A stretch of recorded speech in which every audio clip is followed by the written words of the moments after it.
Laura, it's important to recognize the progress we're making in the fight against ALS. Think about the story in our opening video about Les Turner and his diagnosis. The experience of living with ALS in 1977, nothing like it is today. It's a good thing.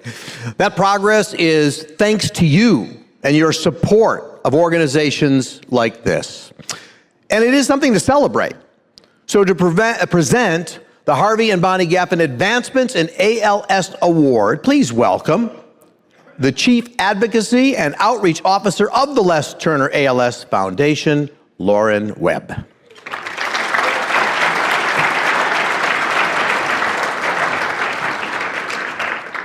Good evening, everyone.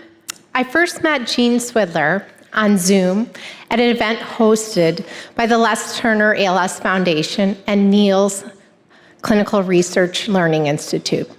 The purpose was to learn about how to improve and influence the research process.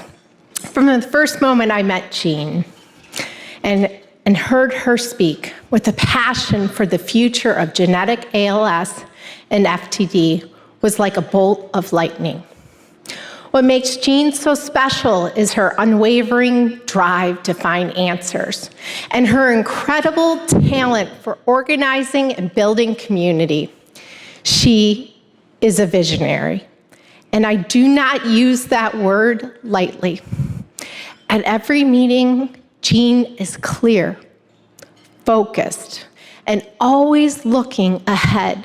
She's not afraid to ask the tough questions, the important ones, and she keeps pushing us forward and motivates us to push science, care, and policy forward. She challenges the ALS community to be better, to think bigger, to center families. Jean is also someone who brings people together. Her efforts inspired us to create new resources to help people understand genetic counseling and testing. She also connected us with advocates and researchers and genetic counselors who made the work possible. To introduce tonight Jean's fellow honoree, I need to bring up a special guest. Up from the audience, full disclosure, Mindy does not know about this.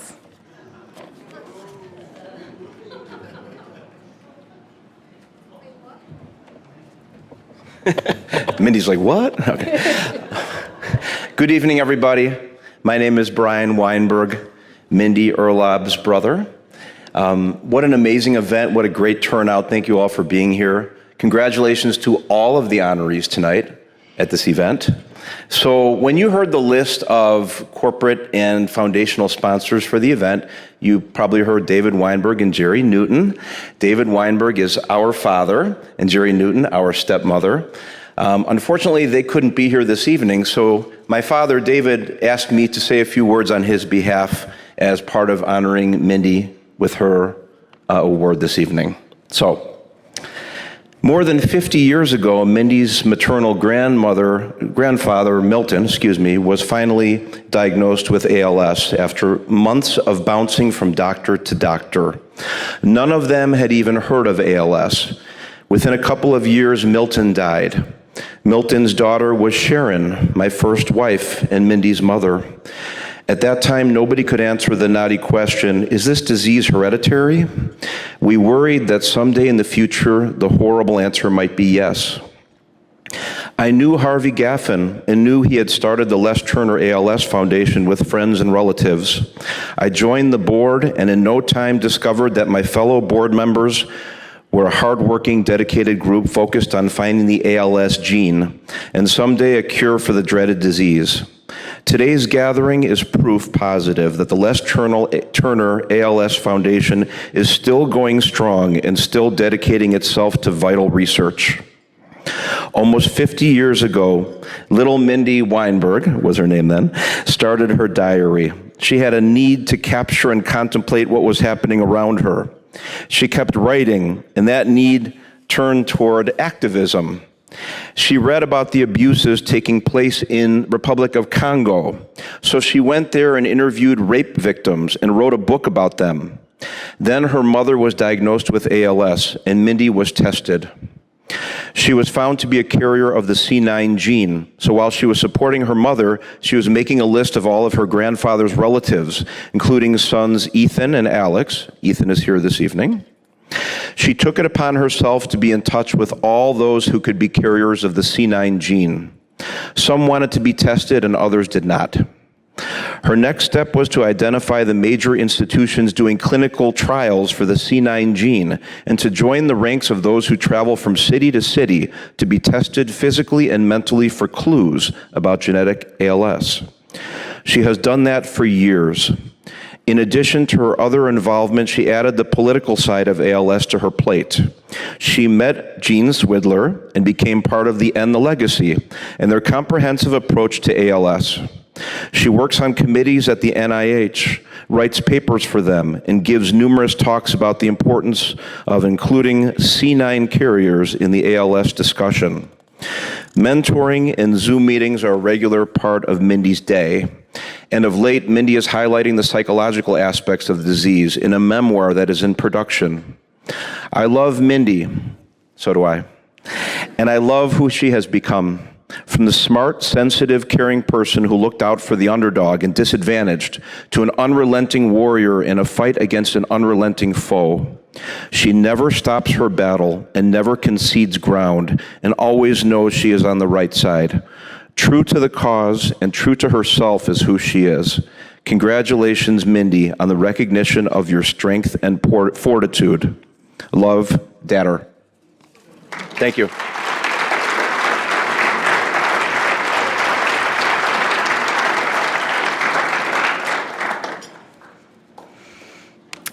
Tonight, we are proud to honor Mindy, Gene, and the members of End the Legacy for their vision for a better future for everyone affected by genetic ALS and FTD.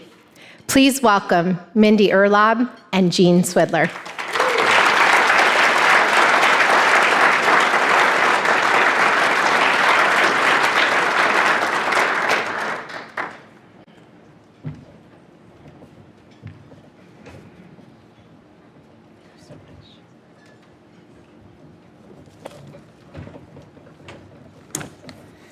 Thank you so much for that thoughtful and very touching introduction. My great-grandfather, James Moore, in 1970, my grandmother, Lillian Flynn, in 1990, my mother, Kathleen Cronin, in 2019, my aunt, Joanne, in 2023, and my uncle, Billy, just 10 days ago, all passed from C9orf72 ALS. My mother, Kathy, developed a profound anxiety over developing ALS after her mother, Lillian, died. For years, this seemed to me and to others to be an unfounded neuroses, as any investigation into the issue simply affirmed how exceedingly rare inherited ALS was. But then the drop foot started for Kathy, and you can imagine where it went from there. Shockingly, her knowledge of 2 prior generations of ALS did not help her get diagnosed. She received a diagnosis in 2017 of peripheral neuropathy unexplained over her objections that she had ALS. That dreaded diagnosis only came after her hand started failing and her speech began to slur. When that diagnosis arrived 10 months after her first after her first visit to a neurologist to look at ALS. She shared with me the traumatic memory that drove her anxiety all those years. The only thing I can think about is my mother hanging over a commode at the breakfast table as my father wiped drool from her mouth and said, "Oh, look, she's smiling. I don't want that to happen to me." The first drug to slow the ALS disease process was approved in 1995. For decades, scientific debates have occurred about how to diagnose ALS earlier. Simply listening to familial ALS patients like my mother somehow never got on the agenda. So in 2020, myself and many others, including my friend and compatriot Mindy, got together to create the movement that became Genetic ALS and FTD and the Legacy, our community would no longer be absent from the conversation.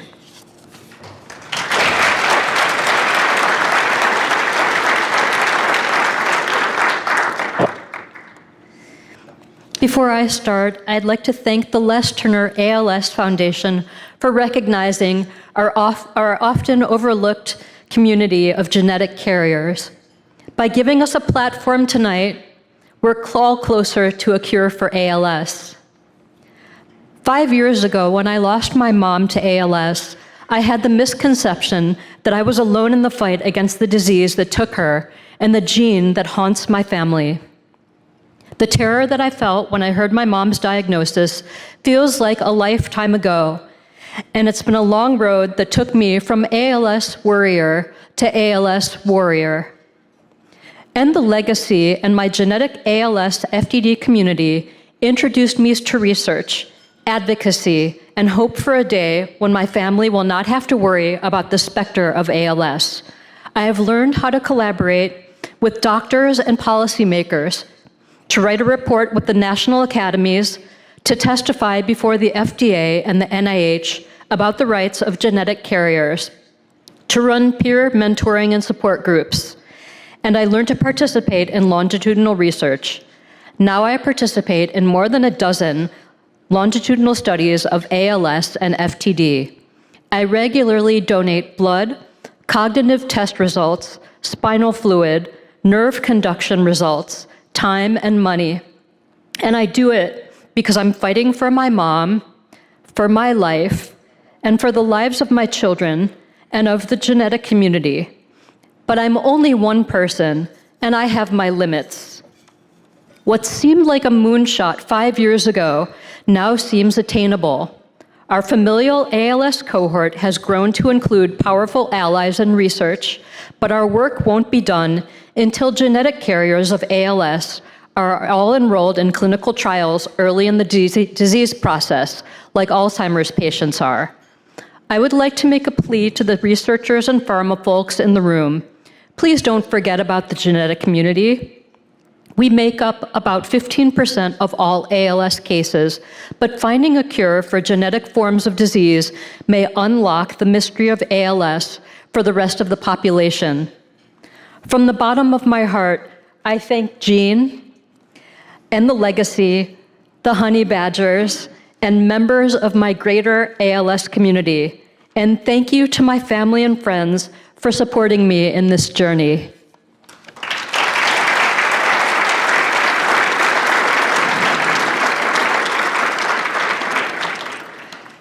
Before we end, we have to highlight the support and partnership of the Les Turner ALS Foundation and the entire team at Northwestern. Dr. Driss attended the groundbreaking meeting in 2023 that confirmed the first ever clinical guidance for those at risk of genetic ALS and FTD, which was released late last year.